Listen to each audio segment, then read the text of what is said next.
merci de nous avoir conviés à parler de ce projet qui s'est concrétisé. Je vais revenir sur le contexte, évidemment, connu, mais les conditions dans lesquelles ça s'est organisé. Merci de nous donner cette opportunité. Donc, dans un premier temps, je vais donner quelques éléments de contexte et technique sur la construction et le public visé, avec le contexte initial et l'évolution qui est attendue. Et puis ensuite, je laisserai la parole au docteur Andreu pour expliquer, présenter en pratique en quoi consiste, comment s'organisent ces interventions. Alors, le contexte, alors, est-ce que la diapositive passe? Très bien. Le contexte, vous vous souvenez bien, au moment de l'inflation, donc les mauvaises nouvelles tous les jours, l'inflation des mauvaises nouvelles, hein, le contexte Covid et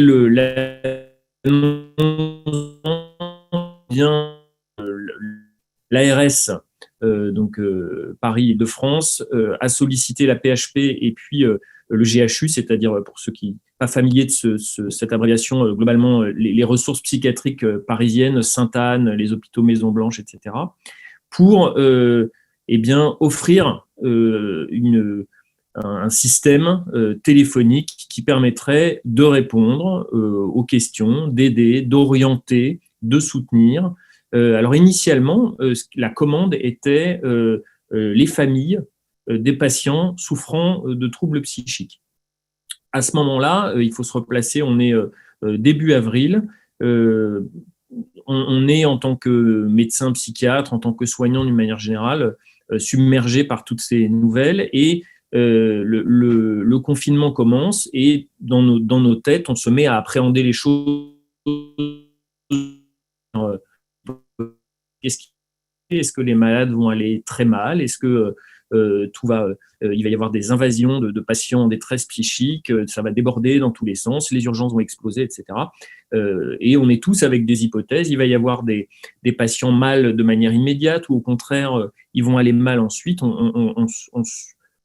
Comme c'est une crise nouvelle, on n'est pas évidemment pas préparé et on se prépare petit à petit. Et donc, dans le contexte de cette commande de l'ARS et l'assistance publique et le GHU se réunissent et en 3 jours, il est construit un projet de ligne téléphonique, de numéro vert pour répondre initialement aux questions, aux situations de détresse que pourraient rencontrer les familles de patients, donc sur un périmètre qui serait même au-delà de Paris intramuros, mais pour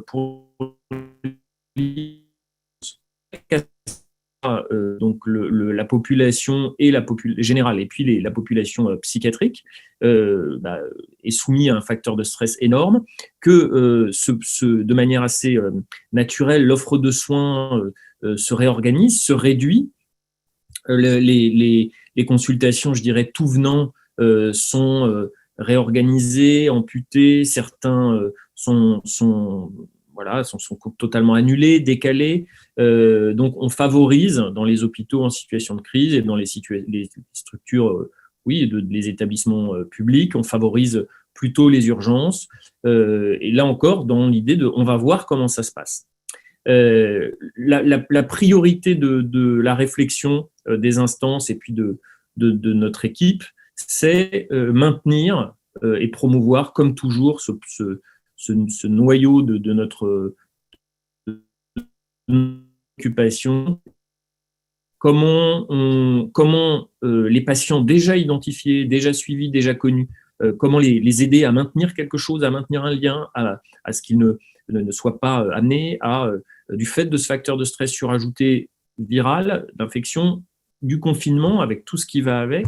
Et puis également cette question pour les primo-accédants, cette population qui peut être amenée, c'est nos craintes à ce moment-là bien entendu, à développer soit une maladie psychiatrique qui serait venue à un moment ou à un autre et qui, de fait des facteurs de stress, émergent, soit des réactions, notamment je pense aux réactions anxieuses et dépressives, 100%, si on peut dire, réactionnelles à ce contexte tout à fait invraisemblable, tout à fait inédit. Alors, naît à ce moment-là l'idée de cette ligne téléphonique qu'on appelée Donc avec un numéro vert, ouvert 7 jours sur 7, sur des horaires qui sont à l'époque 13h, 21h. Les points forts de ce projet, c'est donc évidemment un numéro vert, donc gratuit, anonyme, 7 jours sur 7. Et sa caractéristique, et à mon avis son point fort, un de ses points forts principaux, c'est en ligne, vous tombez sur un professionnel de la souffrance psychique, en pratique, un médecin interne, un psychologue, un infirmier, et donc qui assure l'écoute, l'évaluation, l'orientation. Et là, un deuxième point fort particulièrement nouveau et particulièrement spécifique, c'est la possibilité, dans un second temps, une fois cette première ligne de répondants franchie, si j'ose dire, la possibilité d'avoir recours à des psychologues,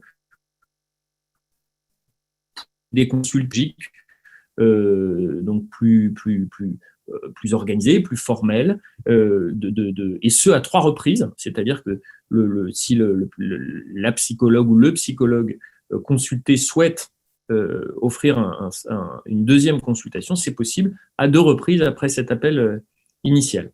La création de ce dispositif Psy-Île-de-France a été associée à la création d'un outil informatique qui permet donc de créer un recueil de données standardisé au cas où, par exemple, les patients rappellent, qu'on puisse suivre la problématique comme ça d'un appel à l'autre. Alors, au moment où on crée cet appel, ce dispositif, on n'a aucune idée de la manière avec laquelle ça va prendre, si j'ose dire. Beaucoup de moyens sont mobilisés pour ça, dans des conditions extrêmement courts. On est par ailleurs à ce moment-là, il y a une quantité de lignes vertes qui sont ouvertes au même moment, notamment l'assistance publique hôpitaux de Paris, il y a un numéro vert national, plus pour les aspects virologiques, médicaux, je dirais. Et donc, le résultat de 2 mois de confinement, c'est 1500 appels au total, qui en fait il y en a un certain nombre, ça c'est la vraie vie du numéro vert, c'est qu'il y a beaucoup d'appels qui raccrochent avant qu'on puisse les traiter, etc. On arrive finalement à peu près 760 dossiers constitués, c'est-à-dire 760 situations ayant donné lieu à une prise en charge par notre première ligne. Ce qui est très intéressant assez vite et contre toute attente, c'est que contre la direction initiale du projet, c'est finalement plutôt des patients qui se saisissent de ce numéro et les proches, la famille, plutôt, donc c'est 2 tiers, 1 tiers les résultats. Donc dans un tiers des appels, ce sont les proches qui appellent. Donc ce qui était un peu pas ce qui était imaginé au départ. Sur ces 760 situations traitées, eh bien, c'est 200 situations qui vont être adressées à la seconde ligne, c'est-à-dire aux consultations psychologiques. Et ce qui est intéressant, c'est qu'à la fois, quand ce sont les patients eux-mêmes qui ont appelé pour eux-mêmes, eh bien, ils ont pu donc bénéficier de ces 2 lignes. Et également, il nous est arrivé d'orienter vers les psychologues, par exemple, la mère d'un patient souffrant de troubles schizophréniques, pour lui permettre d'avoir un soutien psychologique. Donc, la seconde ligne était offerte tant au patient lui-même que pour un proche qui appelle pour un patient désigné. Alors, l'évaluation qualitative au fil de l'eau, comme ça, c'est évidemment que dans cette période terrible, les appels, le fait d'avoir un interlocuteur qualifié avec un certain nombre de compétences techniques précises pouvant orienter les patients vers tel ou tel autre dispositif de soins courants ou urgents, ça c'était évidemment très apprécié. Le fait qu'un dossier soit créé pour avoir une forme de suivi était aussi voilà, tout à fait apprécié. Donc, c'est une expérience qui, pendant le confinement, et l'ensemble des impressions étaient favorables. On a été contacté à ce moment-là, évidemment, par des représentants d'associations de familles pour des questions, et puis pour faire connaître un peu ce dispositif. Alors, avant de laisser la parole au docteur Andreu, quelles sont les perspectives de ce dispositif? Alors, autant tout ça s'est fait très rapidement dans le contexte que l'on a dit. Donc, il y a eu ces 2 mois un peu, voilà, où il a fallu se débrouiller. L'été a plutôt été marqué par une certaine forme d'accalmie. Je parle pour la plateforme, Psy Île-de-France, avec une baisse des sollicitations, des appels. Toutefois, indépendamment du fait que la crise du Covid, à l'époque, on ne savait pas si ça allait se poursuivre, etc. L'idée de proposer un numéro de première ligne accessible, gratuit pour la psychiatrie était en réalité dans les tuyaux du GHU et particulièrement du pôle CPOA, c'est-à-dire des urgences psychiatriques. C'était un projet qui était dans les tuyaux depuis plusieurs années, 15-20 ans environ, qui n'avait pas pu être concrétisé. Donc, il a été proposé suite à cette première expérience pour laquelle le Covid a été une forme d'opportunité, de pérenniser le dispositif.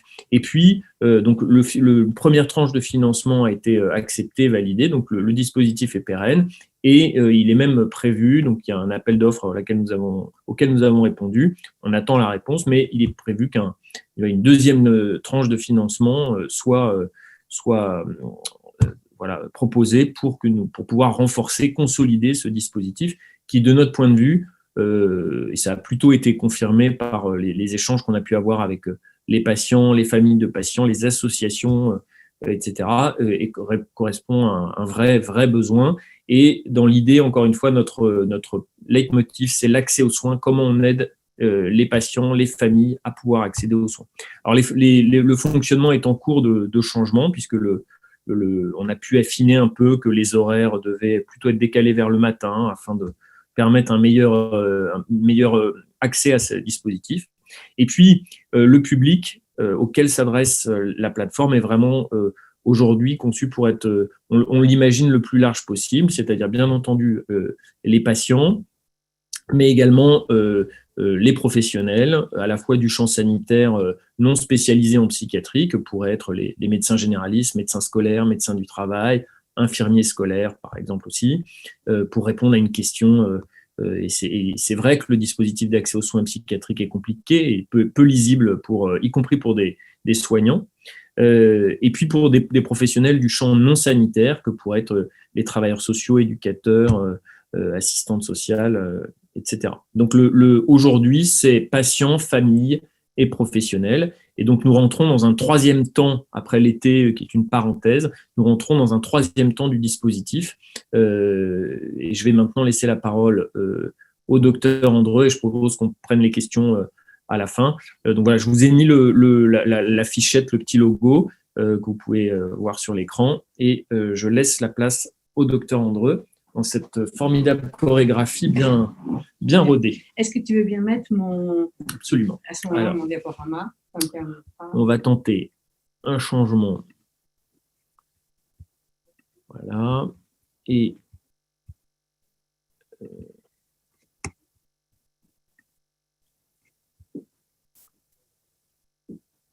voilà. Est-ce que vous voyez bien? Vous avez accès à la présentation? C'est bien? Voilà. Oui, je vous laisse les... C'est bon? Alors, très bien. Donc, tu descends avec la flèche là. Voilà. D'accord, très bien. Bon, et ben je dis bonjour à tous et comme le docteur Yon, je vous remercie de nous donner l'occasion de parler de cette aventure qui a été quand même très intéressante. Voilà.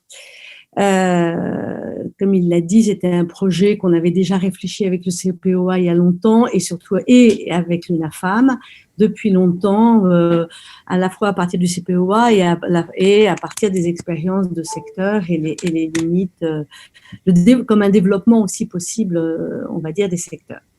Je vais reprendre Liova a fait une excellente présentation des grands points. Je vais simplement les développer un peu. Comme vous voyez, moi j'ai fait un petit focus sur l'accès aux soins, la guidance familiale et un outil de collaboration entre psychiatrie et médecine générale. Alors, je vais descendre ça. Voilà. ce que j'ai envie de vous présenter là concerne peut-être plus, à la fois, c'est le résultat de l'expérience qu'on a eue, qu'on a encore sur la plateforme, et c'est donc qui vient à nous par la plateforme et d'être attentif au service que ça rend déjà, et du coup, à partir de cette expérience, vers comment est-ce qu'on peut la développer. Voilà. C'est sûr que d'emblée, dans la période du Covid, la question de l'accès aux soins était importante, mais on le sait, la question de l'accès aux soins hors Covid est une chose de toute façon importante, la question de l'accès aux soins psychiatriques. Moi, j'ai distingué, vous voyez sur cette diapo, effectivement, 3 types de patients qui nous ont appelés. Il y a les patients qui ont déjà un diagnostic, qui sont en rupture de suivi et qui ne savent plus trop comment ils vont s'y prendre pour reprendre un suivi. Il y a les patients qui sont en cours de suivi, qui n'ont pas rompu avec leurs soignants, équipes, psychiatres privés, psychologues libéraux, etc., mais qui sont, et ça on en a eu un certain nombre, qui sont en difficulté avec leurs soignants de référence. Des questions d'accueil, surtout des questions variables, diverses et variées, et pour lequel, donc, qui nous appellent et pour lequel il me semble que notre objectif, c'est vraiment d'entendre cette difficulté à un moment donné dans la prise en charge et de voir comment est-ce que on peut dénouer, essayer de dénouer quelque chose, de réadresser vers l'équipe de référence, bien sûr, vers le soignant de référence, tout en disant, alors ça c'est peut-être une chose générale qu'on peut dire de la plateforme, il y a un temps d'échange et d'accueil téléphonique long, on prend le temps nécessaire, si c'est 5 minutes, c'est 5 minutes, mais si ça a besoin d'être un quart d'heure, 20 minutes, c'est pas un problème, et on dit aux gens assez volontiers, écoutez, on dit comme ça pour aujourd'hui, voilà avec quoi vous repartez. Rappelez-nous si les choses ne sont pas résolues comme on l'imaginait, hein, comme on le souhaitait. Donc il y a aussi la plateforme. Ah, ma connexion Internet. Donc voilà, là c'est les patients qui sont dans un moment difficile de la prise en charge. Et puis, et ça a été très intéressant, il y a des primo-accédants. Sachant que les primo-accédants, c'est-à-dire ce sont des gens qui n'ont jamais fait appel à un professionnel du soin psychiatrique ou psychologique, dans le contexte du confinement, il y a eu beaucoup de gens qui se sont adressés à nous en lien avec cette question-là et présentant principalement, on va dire, tout ce qui était troubles anxieux, attaques de panique, voire éléments dépressifs. Et ce sont des gens qui étaient demandeurs d'aide, donc déjà d'être entendus. Liova Lectorion a tout à fait bien fait de souligner la particularité et la chance qu'on a eue de mettre en place cette plateforme avec des professionnels aguerris. Il y avait les médecins, c'était 2 internes, mais d'abord il y avait des seniors, nous étions sur place. Enfin, il y a eu le Covid ayant modifié les structures de soins, a libéré aussi des soignants qui n'étaient plus sur leur poste de travail. Donc on a bénéficié du fait que les uns et les autres, on avait quelques heures qui étaient disponibles pour pouvoir venir mettre en place cette plateforme. Et c'était des gens plutôt qui avaient déjà une bonne connaissance de la psychiatrie. Donc, si vous voulez, c'est une chance que de pouvoir effectivement avoir sur un numéro gratuit, un numéro vert, des gens qui sont déjà des professionnels quand même. Donc, ce sont des gens, ceux qui sont en demande d'aide, ils ont la possibilité d'avoir déjà une écoute, la possibilité de dire ce qu'il en est, et puis d'être orientés vers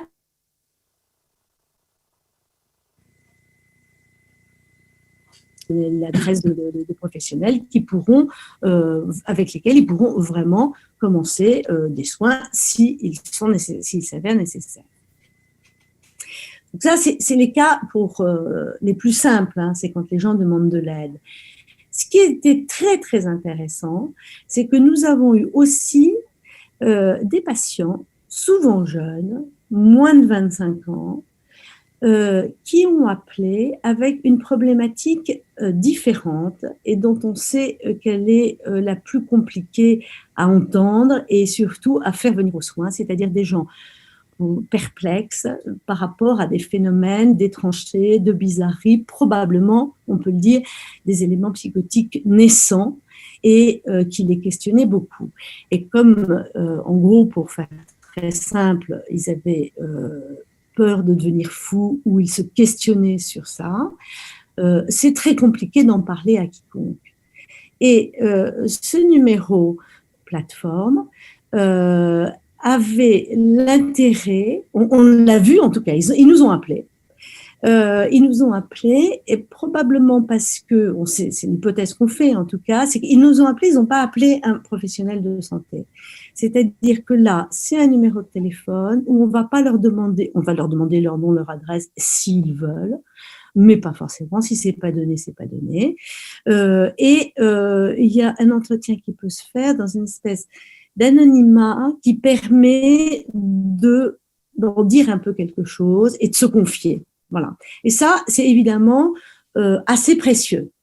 Après, à nous de faire que de cette première confiance qu'ils nous font au sens premier, c'est-à-dire de nous confier quelque chose de leurs inquiétudes, de leurs questions, à nous de faire avec ça puisse passer de ça à, ça mérite de rencontrer un professionnel. Hein, voilà. Donc ça, je ne vais pas le développer, mais c'est pour vous dire ce qui nous est venu et comment est-ce que ça nous donne des idées pour l'avenir, pour le futur hors Covid. Voilà. C'est ce que j'écris donc sur la conclusion de cette diapositive. Moi, je trouve importante. Donc, pour ces primo-accédants, la plateforme permet une démarche véritablement nouvelle, une offre originale à côté des dispositifs sanitaires déjà existants.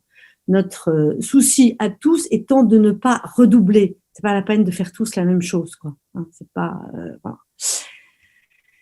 Alors, l'autre point qu'a déjà évoqué le docteur Rion, c'est le point de guidance familiale, puisque initialement, c'est venu donc d'une idée que les familles, idée tout à fait juste, hein, que les familles, les proches, de façon plus générale, pouvaient être un peu démunis et débordés dans ce contexte de Covid où les soins étaient bousculés. En l'occurrence, on avait déjà fait, et je pense que la femme, vous qui le savez beaucoup mieux que nous, le constat que même hors Covid, la difficulté pour les familles d'être écoutées, ne serait-ce que déjà d'être écoutées dans ce qu'ils rencontrent avec leurs proches, ça méritait qu'il y ait un numéro vert qui puisse appeler. Voilà. Donc, effectivement, c'est seulement, je dirais, 30% des appels à la plateforme qui émanaient d'un proche familial. Mais en fait, c'est déjà ça, c'est déjà bien. Et on s'était, au regard de ça, en relisant ma diapo, je me suis dit que la façon dont je l'ai organisée n'est pas la bonne. Et j'ai mis orienter, conseiller, entendre. Bien évidemment, en un, c'est entendre. C'est idiot d'avoir fait ça dans ce sens-là. Bon, donc bien évidemment, c'est entendre la souffrance psychologique de l'appelant, l'évaluer, l'aider à trouver des réponses adaptées pour lui-même. Ça, c'est effectivement, je dirais, dans un deuxième temps. Mais avant tout, écouter l'appelant sur ce qu'il a à dire, la difficulté qu'il rencontre avec un tiers. Voilà. Et avec la mission d'orienter, de conseiller quand il s'agit, parce que nous sommes des professionnels, parce qu'on a déjà une petite idée éventuellement d'un travail familial, enfin, on sait ce que c'est que d'avoir un proche qui a des problèmes psychiques. Donc, il peut y avoir déjà au téléphone un début de conseils sur où vous en êtes avec un enfant, un parent malade, qu'est-ce qui se passe. Écoutez vraiment la question de la crise, on va dire, du moment. Voilà. Et puis, bien évidemment, ce que fait toujours la plateforme, des questions d'orientation. Est-ce que vous avez bien tous les numéros utiles, nécessaires, vers qui, à qui vous pouvez faire appel dans telle et telle solution. Et pour revenir sur ce troisième point, entendre, s'il est en fin de diapo, c'est pas quand même complètement pour rien. C'est juste pour vous dire une chose. Dans les commandements, et on a fait une feuille qui s'appelle les 10 ou 12, je sais plus, commandements pour le répondant de première ligne. C'était quand c'est quelqu'un qui appelle pour un tiers, ne raccrochez pas sans avoir demandé à la personne qui appelle « Et vous, comment allez-vous » Voilà, c'est à ça que fait référence ce point 3. C'est le « Et vous, comment allez-vous » voilà, qui permet que la personne dise « Écoutez, moi, je me débrouille » ou je sais pas quoi, ou effectivement, oui, c'est un peu dur, et de pouvoir à la fois, alors, entendre bien évidemment ce qu'il en est pour l'appelant, familial par exemple, et là aussi je raccroche avec ce que disait le docteur Rion, donner la possibilité d'avoir un entretien, ou 2 ou 3 au maximum, avec le psychologue de deuxième ligne, qui permet quand même de déplier un peu autrement là où on en est dans un parcours avec un proche qui va mal, que ce soit au temps 0, ça démarre, ou ça fait 10 ans que ça dure et c'est très compliqué. Voilà. Donc ça, c'était l'aspect guidance familiale. Le troisième objectif de cette plateforme, la 13e mission plutôt de cette plateforme, c'est de prendre très au sérieux la question de la coordination des soins. Là aussi, il nous a semblé qu'à plusieurs reprises, nous avions été en bonne position pour se permettre d'intervenir dans quelque chose qui refait du lien dans les soins. Je l'ai déjà évoqué en parlant des patients qui sont déjà connus, mais qui ont des difficultés avec leurs soignants. Et bien évidemment, je l'écris sur la diapo, ça va de soi, c'est toujours en accord avec la personne qui téléphone qu'on lui dit « Est-ce que ce que vous nous confiez là et qui est un peu compliqué, est-ce que vous seriez d'accord pour qu'on appelle votre psychiatre, pour qu'on appelle votre infirmier, qu'on appelle votre psychologue ou votre médecin généraliste pour lui dire que vous nous avez appelé et que vous êtes dans cette difficulté-là actuellement, hein, et ça puisse être remis en circulation, ce que vous venez de nous dire, plutôt que déposer là. Alors, il dit oui, il dit non. Bien évidemment, s'il dit non, on le respecte. Mais souvent, les gens ont été contents qu'on fasse tiers dans un lien un petit peu compliqué. Et pour ce qui est des appelants non connus d'un professionnel du soin psychiatrique, on l'a fait à plusieurs reprises, et ça, c'est évidemment très intéressant au regard de l'accès aux soins. Toujours avec l'accord de l'appelant, on a appelé le médecin traitant. Voilà. Médecin généraliste qui, quelquefois, disait « bon, j'ai autre chose à faire », ça mais en général, quand à la troisième phrase, il était très intéressé. Et souvent, ils ont pris note, ils ont pris le numéro de la plateforme, ils ont pris note en disant « quand il reviendra me voir, je pourrais dire que que vous m'avez appelé », enfin voilà, quelque chose toujours pour veiller et alimenter quelque chose qui fait lien, qui coordonne les soins quand c'est compliqué. Voilà. Je crois que la diapo suivante, c'est effectivement un outil de collaboration entre psychiatrie et médecine générale. Je viens d'en dire un mot. On peut dire, le docteur Yon, je le cite de nouveau, nous disait qu'on est à la phase 3, et c'est-à-dire que c'est parti pour une aide aux familles. On s'est aperçu que c'était une aide pour les familles et pour les patients. Et la phase 3, qui nous semble vraiment être intéressante au regard de l'accès aux soins, c'est maintenant le développement vis-à-vis des professionnels non spécialisés. Hein. Et donc là, moi j'avais fait un petit résumé sur ce qu'on pouvait faire pour les médecins généralistes. c'est à mettre en place, ça vraiment. Hein. C'est ça qu'il faut viser. Il faut se donner un certain temps là en disant que on va aller se faire connaître auprès des médecins généralistes. Nous avions pensé également, en dehors des médecins généralistes, on a une expérience sur le 15e et le docteur Gourevitch, qui est le médecin-chef du CPOA, a partagé cette expérience quand on était responsable ensemble des antennes des CMP du 15e arrondissement. On a travaillé avec les médecins scolaires des différents établissements scolaires du 15e et les infirmières scolaires. Et moi, j'ai tout à fait une représentation que les infirmières scolaires qui se trouvent avec une jeune qui est en difficulté, qui veut pas parler à sa famille, qui veut voir personne, etc.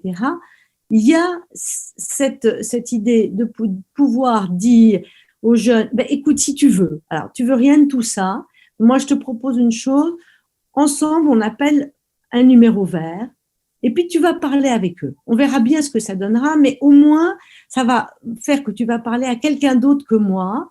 Et puis, ça va nous aider à réfléchir, parce que tu ne peux pas rester comme ça. Vous voyez, c'est-à-dire l'idée toujours qu'on est vraiment en amont dans une prévention qui n'est plus une prévention primaire, mais qui est une prévention secondaire précoce, on va dire, pour éviter que ça se termine aux urgences après avoir avalé un tube de Lexomil, quoi. En gros, par exemple. Voilà. Donc, moi, j'ai l'idée qu'il y a vraiment un intérêt dans cette plateforme qui n'est pas parce que, vous le savez, pour en tout cas les Parisiens, vous le savez sûrement, le CPOA, par exemple, répond 24 heures sur 24 à quiconque appelle, hein, et traite aussi toutes les urgences téléphoniques, c'est-à-dire qu'il vous aide à prendre des décisions au moment de l'urgence, par exemple. Mais c'est déjà faire appel à un hôpital, et c'est très différent de faire appel aux urgences de l'hôpital Sainte-Anne, par exemple, pour un patient, pour quelqu'un qui est dans la détresse, ou d'appeler un numéro vert. Voilà. C'est évidemment une démarche différente, et je pense que c'est pour ça que ça vaut la peine de développer, à côté de la démarche strictement sanitaire, cette démarche un peu hybride, comme ça, mais tenue par des professionnels qui ont des idées et des objectifs de soins. Voilà. J'ai mis idem pour les services de médecine du travail, idem pour les services sociaux, les médico-sociaux. On va pas, on voit bien si on n'a pas complètement tort que ça peut rendre service à beaucoup de gens. Bon, je vais pas, j'ai d'autres. Voilà. Après, je vous avais fait parvenir dans ce diaporama des petites vignettes cliniques que j'avais d'ailleurs, qui illustrent simplement un peu. Je crois que ça ne vaut pas la peine de les lire. Et je préfère vous passer la parole pour des questions. Voilà, je vous remercie. Merci, docteur Andreu. Le docteur Yon reprend la parole, si j'ai bien entendu. On va faire ça à deux voix. Voilà. À deux voix, magnifique. Pour les questions. Ah, pour les questions. D'accord, très bien. Donc, nous passons tout de suite avec Pierre, qui va nous donner les questions qui se posent. D'abord, merci à vous deux. Merci pour cette nouvelle offre, cette offre à distance, qui est effectivement plus légère que d'aller dans quelque chose qui est déjà marqué psychiatrie. Hein. C'est un numéro vert qui est facile à appeler. Il est notable d'ailleurs qu'il a été créé au départ pour les familles, mais que très vite les personnes s'en sont emparées elles-mêmes et sont devenues largement prédominantes, puisqu'elles sont à 70%. Je crois que ça revient à parler de notre sujet initial de l'empowerment. C'est sûrement une marque d'empowerment que les personnes aillent directement vers cette plateforme. Alors maintenant, les questions de Pierre. Oui, les questions du chat surtout, que je ne fais que retranscrire. Donc, on va prendre le temps de faire deux questions avec vous avant de clôturer la matinée. Donc, tout d'abord, une double question. Quel est le modèle de financement de cette plateforme et pourra-t-on garder ce numéro psy pour répondre aux appels urgents des familles en cas de crise de leurs proches, même après la Covid ? Alors, sur l'aspect financement, donc la première tranche est un financement ARS Île-de-France, ARS Paris. Donc, c'est c'est financé par l'Agence régionale de santé du département Paris. Nous sommes dans l'attente d'une consolidation et d'une deuxième tranche de financement pérenne, cette fois-ci par l'ARS régionale. Voilà, là on attend la réponse. Voilà, ça c'est pour la question de financement.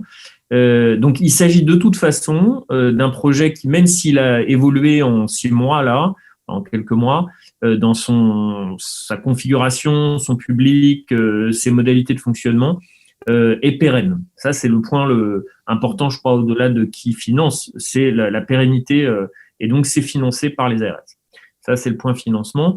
Alors, on a tenu vraiment à distinguer l'urgence, la réponse à l'urgence et la réponse et les missions de la plateforme. L'offre de soins urgente est encore quelque chose de très différent, mais l'idée à Paris, c'est que les appels urgents peuvent être traités par le CPOA, par exemple, qui est une ligne à part, par les SAU et ce genre de choses. La plateforme est plutôt conçue pour les situations, je dirais, sans urgence immédiate. Voilà. Ça ne veut pas dire qu'on va raccrocher au nez, évidemment, des patients et des familles qui appelleraient ne sachant pas à quelle porte frapper, mais évidemment que nous les orienterons à ce moment-là, soit avec une bascule téléphonique, soit en leur donnant les coordonnées de la structure la plus adaptée. Mais c'est quand même, j'insiste, ce n'est pas une ligne qui est prévue pour l'urgence psychiatrique. On peut peut-être ajouter que c'est quand même une ligne qui est prévue pour la crise, on va dire. Hein, c'est-à-dire que, en gros, on prend tous les appels sur notre recueil de données. On a mis 5 niveaux d'urgence et bien évidemment, puisque ce sont des professionnels et qu'il arrive des situations très urgentes, on saura les orienter. On ne les traitera pas forcément, nous, mais on saura les orienter, les conseiller et les orienter. Ça nous est déjà arrivé. Hein. Absolument. Voilà. Merci. Et donc, une deuxième question pour vous, plutôt liée aux urgences psychiatriques. Est-ce que les professionnels de la plateforme interviennent aussi auprès des hôpitaux pour nous aider à faire hospitaliser notre proche en urgence lorsqu'il est en pleine crise? Alors,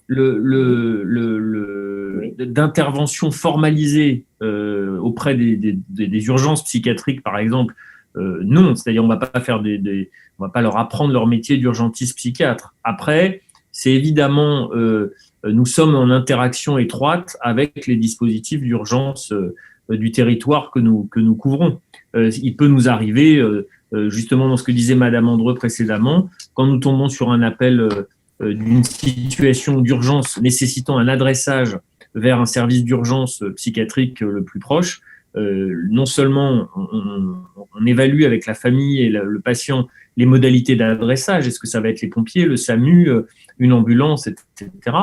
Et par ailleurs, on va évidemment faire le lien sur les éléments médicaux que nous aurons recueillis pour le collègue des services d'accueil et d'urgence. Donc c'est de toute manière un dispositif de lien avec la famille, le patient bien sûr, mais aussi avec le service d'accueil et d'urgence qui, alors on a bien compris, sont dans une situation, on connaît la situation des SAU, encore plus dans cette période de Covid, et donc tout ça rend pour les collègues praticiens aux urgences psychiatriques l'intervention d'un tiers comme nous, faisant le lien et ayant un peu défriché la situation et ayant quelques éléments à leur donner, notre intervention en termes de liaison, de contact est très importante, bien sûr.